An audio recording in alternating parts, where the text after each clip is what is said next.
From chapter electricity. Question समझते हैं, series combination से रिलेटेड ये क्वेश्चन है। क्या बोला गया है? If two resistors having resistances 2 ohm and 4 ohm connected in series combination, find the potential difference across each resistor। देखिए, टू रेजिस्टर्स है, सीरीज कॉम्बिनेशन है, और ये जो सीरीज कॉम्बिनेशन है 6 वोल्ट बैटरी से कनेक्टेड है। तो सबसे पहले गिवन लिख लेते हैं। वोल्टेज कितना दिया है? 6 वोल्ट, ओके, जो कि बैटरी का रहेगा। R1 कितना है? R1 is equal to 2 ohm and R2 is equal to कितना दिया है? 4 ओम। हमें फाइंड क्या करना है? Potential difference across each resistors.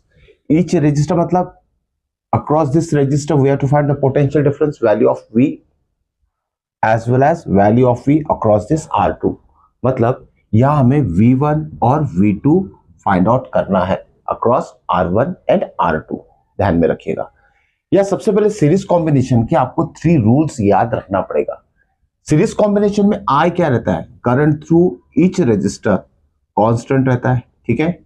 उसके बाद V क्या रहता है? पोटेंशियल डिफरेंस या तो फिर वोल्टेज जो भी बैटरी का रहेगा, that one is always equal to V1 plus V2, ठीक है। और थर्ड क्या रहेगा? Total resistance is the sum of all the resistances connected in series combination. ये 3 लॉस अच्छे से ध्यान में रखिएगा series combination.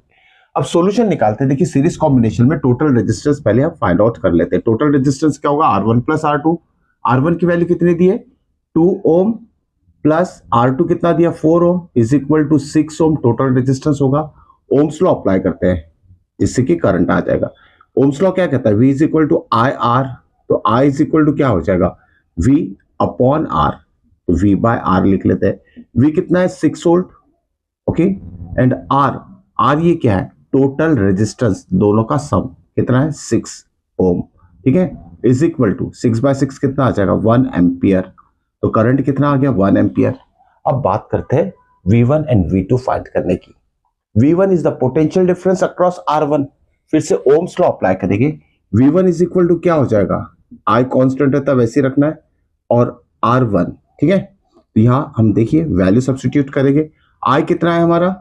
I is 1 ampere, और R1 कितना है? 2 ओम। तो 2 इंटू 1 कितना हो जाएगा? 2 वोल्ट। तो पोटेंशियल डिफरेंस अक्रॉस R1 कितना आ जाएगा? 2 volt. Potential difference across R2 के लिए फॉर्मूला क्या होगा ओम्स लॉ का?